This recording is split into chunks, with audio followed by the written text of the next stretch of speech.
everybody, I'm Bill Sanders, and this is Watch Art Sci, the art and science of watch collection.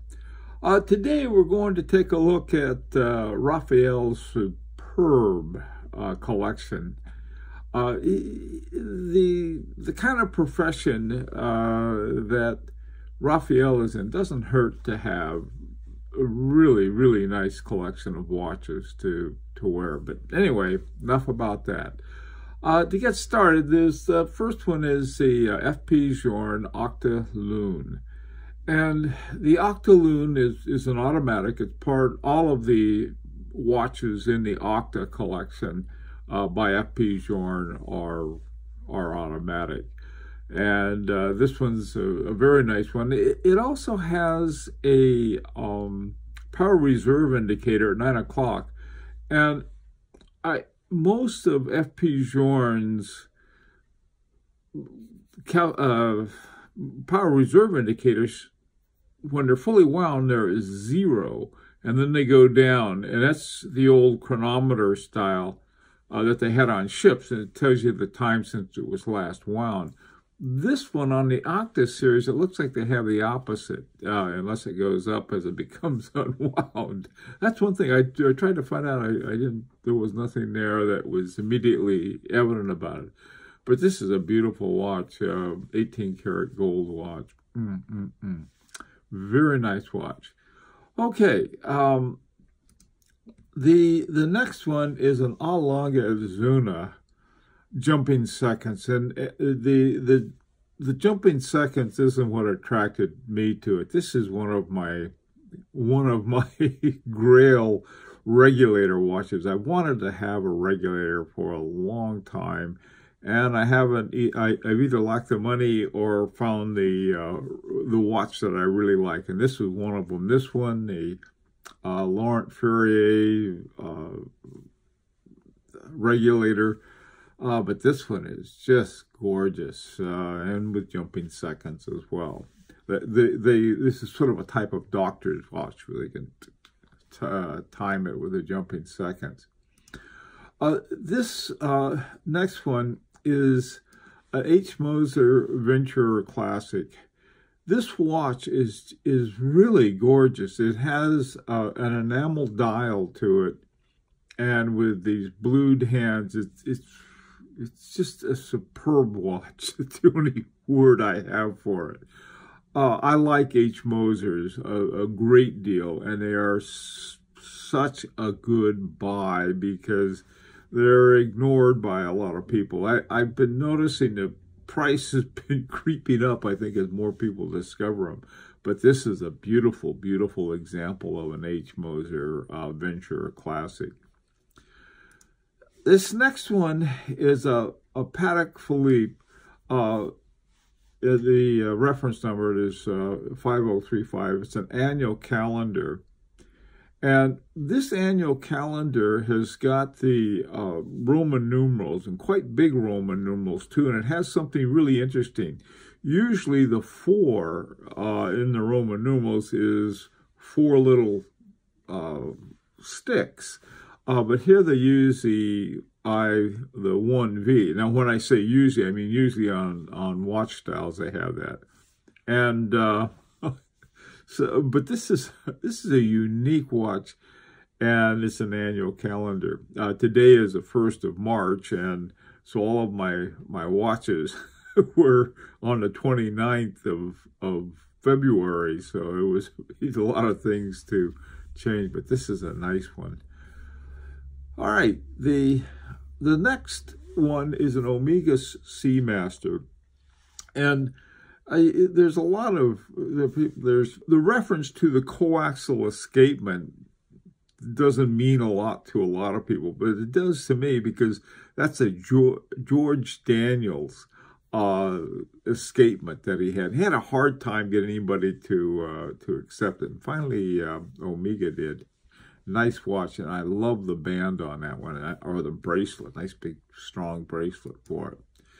Now this watch is a really interesting one. This is a Ulysse Nardin San Marco GMT, and at 9 o'clock, there's a window, and this is the home time. So you look at your watch, and you can see what time it is at home with a little circle, and you set it from the crown. And so how do you set the local time? Well, you use the pushers at 10 o'clock and 8 o'clock, and you push them, and one will push it one way and one will push it the other way. It's a very interesting watch, and Rafael said that he takes it on trips with him. To me, it's a great watch for taking on trips because Ulysse Nardin's a good brand, but it's not one of those ones that someone's probably going to mug you for. But this is a cool watch. I really like this one. Stainless steel. I like it a lot. Okay, this next one is another A Longa Zuna, and it's the 1815. Now, 1815, the thing I like about it is it's a nice, clean, simple watch. The seconds, the small seconds at 6 o'clock, like I think I may have mentioned before, I don't pay too much attention to small seconds or any seconds, really. But I like the way it sort of clipped off the top of the 6. And so you just see the bottom of the 6 sticking out. I think that's sort of it just looks like a very cool little design thing, the way they did that on that watch. This is a nice watch. Okay, now this one is one that you don't see a lot of. This is a Longa Zuna Cabaret. And the Cabaret, when it came out, it came out as a man's watch, but it's a little small, and so it became more popular as a woman's watch. And Rafael said his daughter has it, and so it's a very cool watch, I think. And when you flip it over on the back, and it's got a shaped movement to it. And that is one thing I really like. And look at the way that movement fills up that case. I mean, this is, for me, it's really wonderful watchmaking. In fact, you may have noticed that there are a lot of A Longa Zunas in Rafael's collection. Okay, here's another A Longa Zuna. This is the datograph up-down. And it's got that great big date on it, and the subdials at 4 and 7 o'clock. And I flip it over, and looking at the back of it, it's got this wonderful movement. It's a hand wound, which I happen to like, way over the automatics. Next up is this Calatrava. Patek Philippe Calatravas, they almost define a simple elegance. I mean, if you need something, just a simple, clean watch, and you can wear it with a tuxedo, you can wear it with a suit, very versatile. It's not one of those watches. One I have, I was told, well, you don't want to sort of go banging around in that watch, and I think that's right. I don't. It's like something for a special occasion that I have on that. And finally, there's another A Longa Zuna, and this is the Saxonia annual calendar, and it's got the annual calendar plus a moon phase. On the 9 o'clock, you have the days of the week, and at 3 o'clock, you have the month of the year. So it's set up that way. It's an annual calendar, and a great big date window at 12 o'clock. This is another beautiful watch. So it's really nice. By the way, after going through all of these wonderful watches I have on my humble Parmigiani Tonda Hemispheres, which this is the one I take on trips with me across international date lines. So anyway, well, listen, this is, like I said, I think it's really a spectacular, refer to it as Raphael's superb collection. And I really think it is a superb collection. It's got a lot of Longa Zuna watches, and what would I recommend? Which way to go with this one?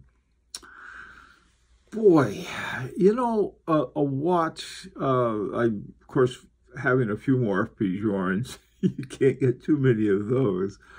It's got a good collection of, in this collection are several moon phases.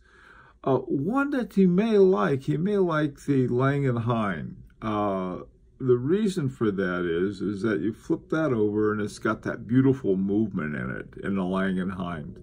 The two Fredericks 2 and 3, 2 for the Arabic numbers and 3 for the Roman numerals. What else? He's got several Patek Philippes. He's got several Longazunas. You know, one that may fit in nicely would be a Laurent Ferrier. Also, I tried on some Laurent Ferriers, and they felt very light to me. I like a watch with heft to it, but Laurent Ferriers are nice watches. If you really want to go crazy, a Carrier Wooten Lannen that would be another one for two. Those are crazy expensive. Most of these are not ones you find in a bargain basement, though, by any measure. Anyway, those are some of my suggestions, but I don't think Rafael needs any advice from anybody about the kind of watches to collect, because these are really, really beautiful ones. By the way, too, he mentioned on the another one, the H. Mosers, fit in very well with this collection. That has some other really beautiful ones that just sort of flow. And I like the ones without the numbers or anything, just sort of a solid green or purple in the background on the H. Mosers, and then they have the hands. But, you know, that's me.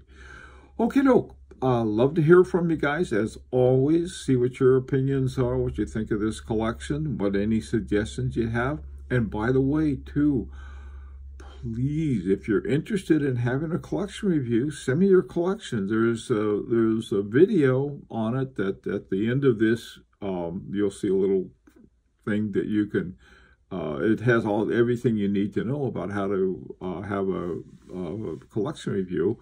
And in June, we'll have a drawing of those who have had collections, and a winner I'll send a free watch. So anyway, okay. And oh, by the way, too, this is always an invitation to subscribe if you'd like. And until next week, this is Bill Sanders for Watch Art Sci, the art and science of watch collection.